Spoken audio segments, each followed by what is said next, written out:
hay dos virtudes que distinguen a los hijos de Dios de quienes no lo son. Estas virtudes nacen en quienes reciben el Evangelio y son alimentadas por realidades celestiales que están por venir.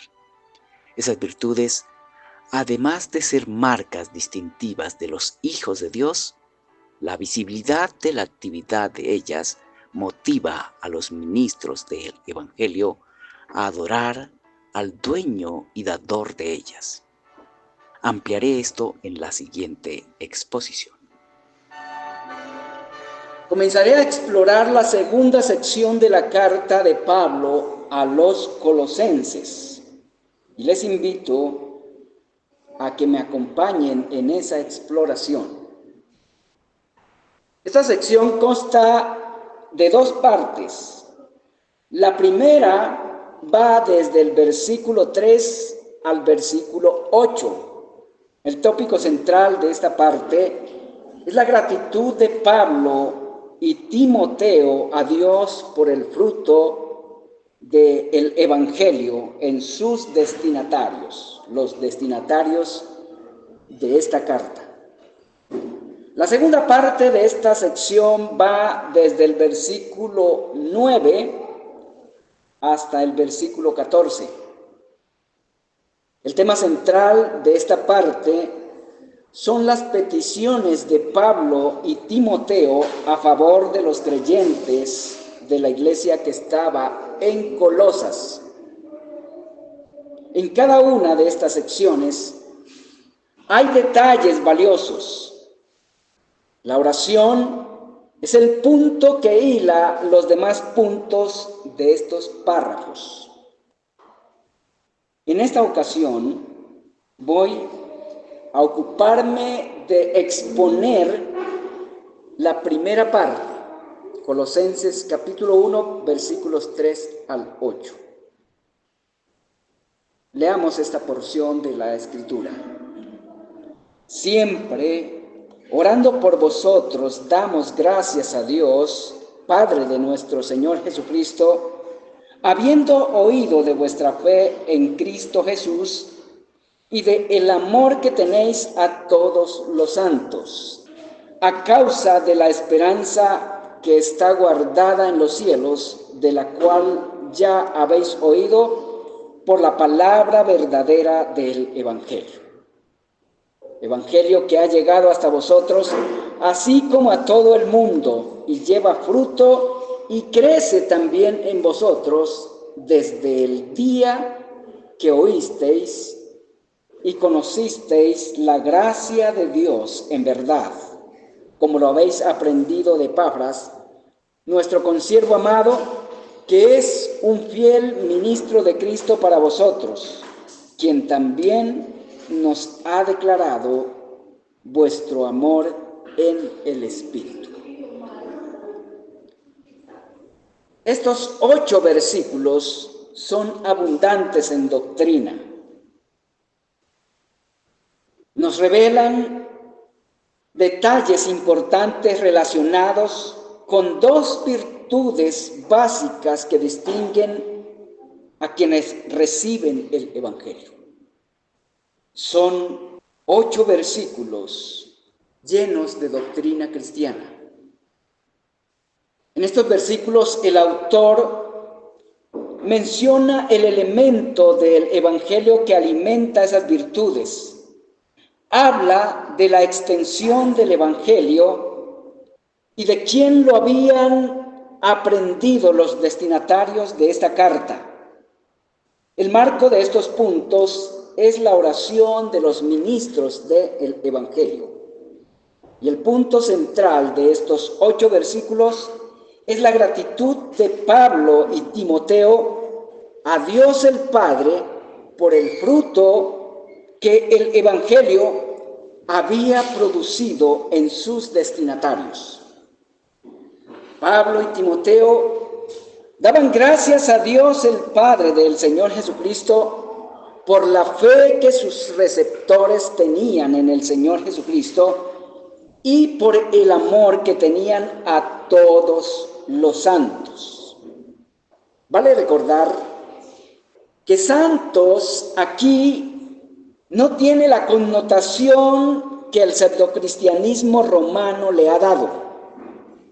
Santos aquí es un sinónimo de creyentes en Cristo. Significa separados para servir en el reino de Cristo. No se aplica a seres moralmente inmaculados, se aplica a personas que han comenzado a batallar contra sus pecados con el poder de la fe que es en el Señor Jesucristo. La fe en el Señor Jesucristo y el amor a todos los santos es el fruto que el Evangelio había producido en las personas a quien esta carta fue dirigida originalmente. Esto nos da el primer dato teológico bíblico. Si el apóstol y Timoteo daban gracias a Dios el Padre por la fe que los colosenses tenían en el Señor Jesucristo y también por el amor que mostraban a todos los santos, es porque la fe que tenían en Cristo y el amor a todos los santos son dones que Dios, el Padre del Señor Jesucristo, les había concedido. Nadie da gracias a alguien por algo que no ha dado. La fe que los colosenses tenían en el Señor Jesucristo y el amor que tenían a todos los santos no eran virtudes que ellos produjeron con algún acto de su voluntad. La fe en el Señor Jesucristo y el amor a los demás santos son distintivos de haber recibido vida eterna, según las Escrituras. Veamos unas referencias que sustentan este concepto. De la fe en el Señor Jesucristo, Juan el Bautista afirmó: el que cree en el Hijo de Dios tiene vida eterna. Juan capítulo 3, versículo 36. ¿En qué tiempo está el verbo de esta oración? En tiempo presente. Del amor a todos los santos, Juan el apóstol, refiriéndose a él y a los otros apóstoles, escribió: nosotros sabemos que hemos pasado de muerte a vida en que amamos a los hermanos. Primera carta de Juan, capítulo 3, versículo 14. El amor entre quienes creen en el Señor Jesucristo también es distintivo de haber sido adoptado por Dios como hijo. Así lo hizo saber el apóstol Juan en una exhortación a los hermanos del primer siglo, a quienes escribió su primera carta, capítulo 4, versículo 7. Les dijo: amados, amémonos unos a otros, porque el amor es de Dios. Todo aquel que ama es nacido de Dios y conoce a Dios. Primera carta de Juan, capítulo 4, versículo 7. De acuerdo a la doctrina de Juan, el amor es una virtud propia de Dios y quienes nacen de Dios tienen la capacidad de amar como Dios ama. Quienes nacen de Dios son capaces de amarse unos a otros. Quienes no se aman entre sí o aborrecen a un hijo de Dios no son hijos de Dios. Quienes se aborrecen entre sí o aborrecen a algún hijo de Dios son hijos del diablo. Así lo afirmó el apóstol Juan en su primera carta, capítulo 3, versículo 10.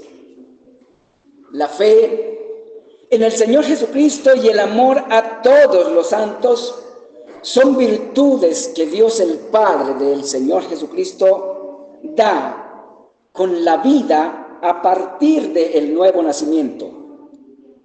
La fe en el Señor Jesucristo y el amor a todos los santos son dos características inseparables. Una acredita a la otra. La fe en el Señor Jesucristo y el amor a todos los santos son dos virtudes con las cuales Dios el Padre dota a sus hijos y los distingue de quienes no lo son.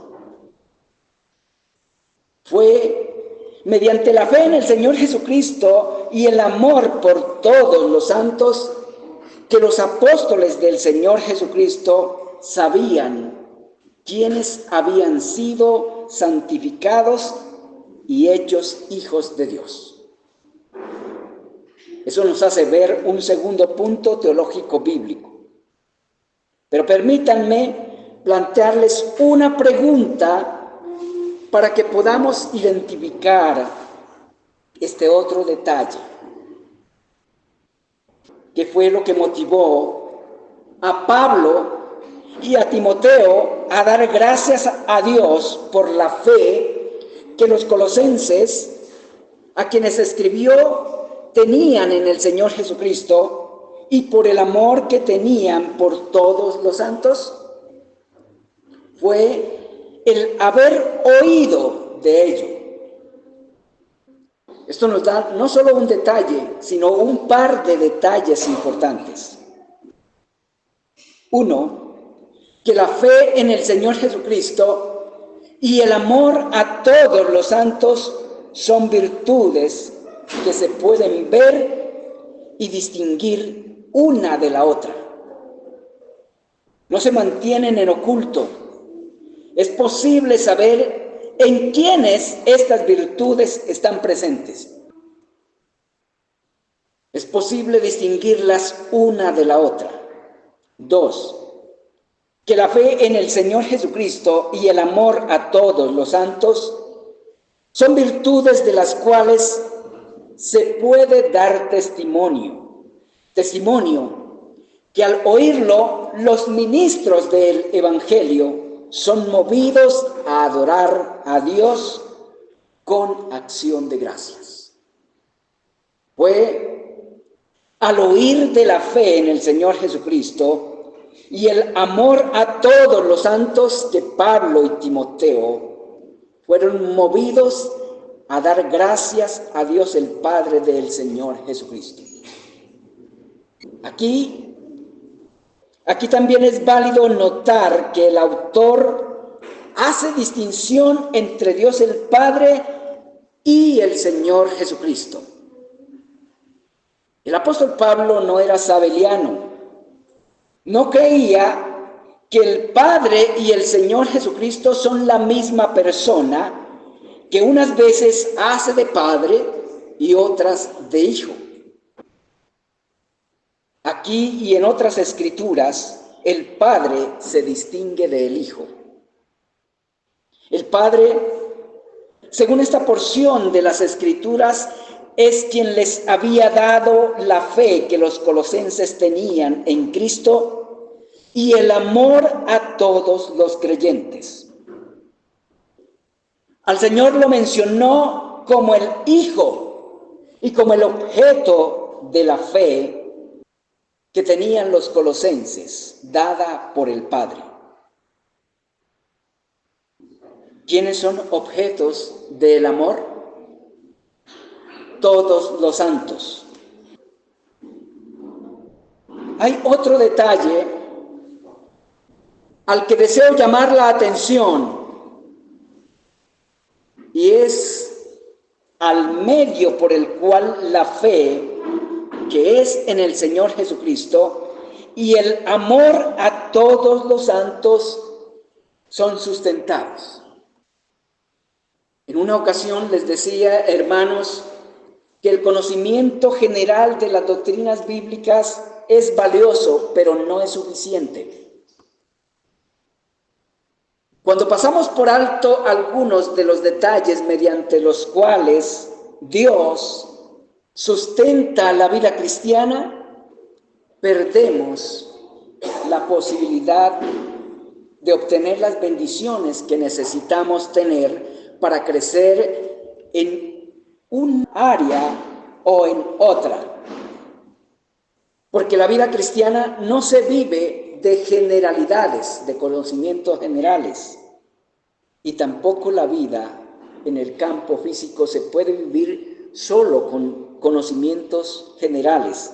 Necesitamos conocimientos específicos para poder movernos y desenvolvernos en una parte y en otra, en el plano físico.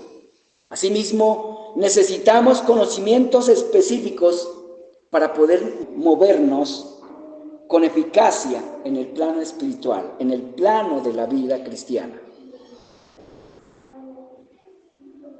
Según Pablo, hay una promesa en los cielos por medio de la cual es alimentada la fe en el Señor Jesucristo y el amor a todos los santos. En el pasaje no encontramos detalles claros ni en la carta en cuanto a lo que constituye esa esperanza, que es el alimento de la fe en Cristo y el sustento del amor a todos los santos. El texto dice que los destinatarios de la carta ya habían oído de esa esperanza mediante la palabra del Evangelio. Esto nos permite comprender que los hermanos de las iglesias del primer siglo tenían un trasfondo del Evangelio mucho más amplio que el que tenemos en las cartas. Las cartas fueron escritas sobre ese trasfondo ya enseñado en las predicaciones de sus ministros, los apóstoles y los pastores que ellos establecieron en cada iglesia. El texto sí deja claro que esa esperanza que alimentaba en los colosenses la fe en el Señor Jesucristo y el amor a todos los santos es parte del Evangelio. Sin duda, esa esperanza a la cual se refiere el apóstol Pablo en estos versículos está conformada por las promesas escatológicas del Evangelio. Promesas que tendrán cumplimiento a partir de la segunda venida del Señor Jesucristo. Esas promesas son de dos tipos. Unas son de tipo personal y otras de tipo universal. Conocerlas de la manera más específica posible es saludable, porque ellas alimentan la fe en el Señor Jesucristo y el amor a los demás hermanos. Las promesas personales traen bendiciones maravillosas que cambiarán el ser de cada creyente. Ejemplo, los que hayan muerto serán resucitados en gloria. 1 Corintios capítulo 15, versículos 42 al 43. Isaías capítulo 60, versículo 22. Y 2 Tesalonicenses capítulo 4, versículos 16 y 17. Quienes estén vivos serán transformados en gloria. 1 Corintios capítulo 15, versículos 51 al 53. 2 Tesalonicenses capítulo 4, versículos 16 y 17. Las promesas universales traerán cambios asombrosos a todo el universo. 2 de Pedro capítulo 3, versículo 13, e Isaías capítulo 35, versículos 1 al 12. Esas promesas conforman la esperanza de los hijos de Dios y el conocimiento de ellas son causa de la perseverancia en la fe que es en el Señor Jesucristo y en el amor a todos los santos. Según el versículo 6, las promesas que conforman esa esperanza eran parte de la predicación del Evangelio, mensaje que para ese tiempo ya se predicaba en todo el mundo conocido por el apóstol Pablo, por los judíos.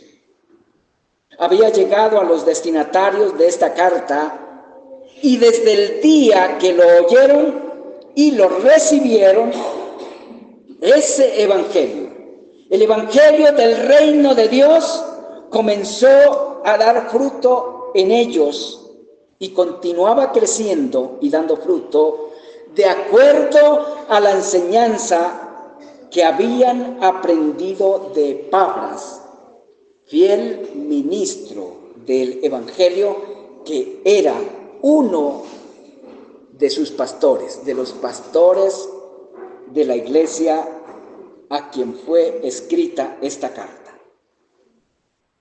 La fe en el Señor Jesucristo y el amor a todos los santos son dos virtudes características de los hijos de Dios. Son la base de la vida cristiana. Pero estas virtudes no nacen y tampoco pueden crecer en el vacío. Dios las implanta y las mantiene mediante la predicación fiel del Evangelio por parte de pastores fieles en el entendimiento, predicación y vivencia del Evangelio. No hay posibilidad de recibir estas virtudes y crecer en ellas de otra manera. Ningún corazón humano puede obtener fe en el Señor Jesucristo y amor a los hijos de Dios sin oír, creer y obedecer el evangelio del reino de Dios. De igual manera, ningún creyente puede crecer en fe en el Señor Jesucristo y en amor a todos los santos si no está expuesto a la enseñanza fiel del evangelio. Es en la medida en que los hijos de Dios son expuestos a la pureza de la predicación del evangelio que tienen la oportunidad para crecer en el conocimiento del Señor Jesucristo y en amor los unos a los otros. En la medida en que vamos oyendo, comprendiendo y obedeciendo al Señor Jesucristo, en esa misma medida vamos creciendo en confianza en Él y en amor los unos para con los otros. Cuando el evangelio del reino de Dios llega al corazón de un individuo humano, no lo deja como es, produce transformaciones en la esencia de su ser, transformaciones no únicamente de conceptos religiosos, también transforma las facultades del alma y produce virtudes que ninguna voluntad humana puede producir con toda la fuerza de su determinación. Dios obra la fe en el Señor Jesucristo y el amor entre los creyentes únicamente mediante la predicación fiel del Evangelio. Dos de esas virtudes que son implantadas por Dios en el corazón de quienes oyen y reciben el Evangelio son la fe en el Señor Jesucristo y un amor especial único entre cuantos son hechos hijos de Dios.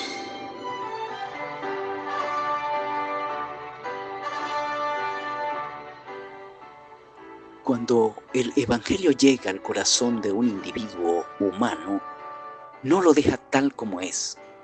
Produce transformaciones en la esencia de su ser, transformaciones no únicamente de conceptos religiosos, también transforma las facultades del alma y produce virtudes que ninguna voluntad humana puede producir con toda la fuerza de su determinación.